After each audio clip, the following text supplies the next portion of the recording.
বিশ্বকাপের পরপরই ফিফার বাণিজ্য নীতি নিয়ে তোলপাড় পুরো ফুটবল বিশ্বে। ইউরোপের ৫৫ দেশে জরুরি বৈঠকের পর আসতে পারে কঠিন সিদ্ধান্ত।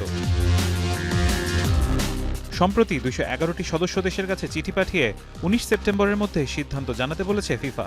প্রস্তাব মেনে নিলে প্রতিটি দেশকে দেওয়া হবে $৪০ মিলিয়ন, যার প্রথম কিস্তি হিসেবে মিলবে $২০ মিলিয়ন। তবে নির্ধারিত সময়ের মধ্যে সমর্থন না দিলে এই অর্থ পাওয়া যাবে না।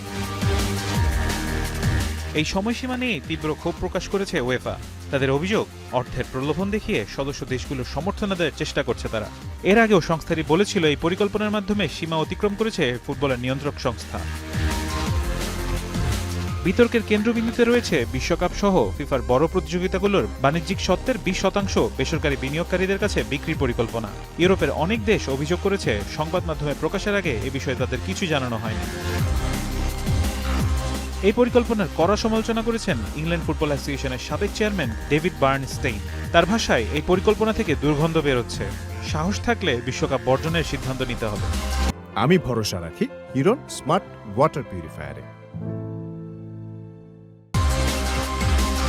একই সুরে কথা বলেছেন এএফএর সাবেক প্রধান নির্বাহী ম্যাকপ্যালিওস। তার মতে স্পেন, ইংল্যান্ড কিংবা ফ্রান্স অথবা জার্মানির মতো দল ছাড়া বিশ্বকাপের আর্থিক মূল্যই ধসে পড়বে। সেটি ইউরোপের সবচেয়ে বড় শক্তি। এরই মধ্যে ব্রিটিশ রাজনীতিবিদরাও সরব হয়েছেন। লিবারেল ডেমোক্রেট এমপি আনা সাবিন উয়েফাকে ফিফা থেকে সরে এসে আরও স্বচ্ছ ও জবাবদিহিতামূলক বৈশ্বিক ফুটবল প্রশাসন করার আহ্বান জানিয়েছেন। আর যুক্তরাজ্যের মন্ত্রী ওয়েস স্ট্রিটিং বলেছেন, এই পরিকল্পনা ফুটবল বা সমর্থকদের জন্য নয়, তাই ফিফার দ্রুত এটি প্রত্যাহার করা উচিত। অন্যদিকে সমালোচনার মুখেও অনড় ফিফা।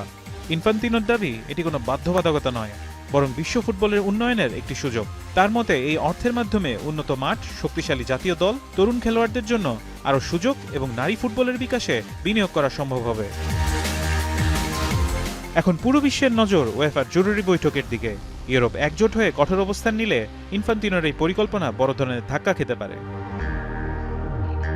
ফারহান ইহসান, এখন।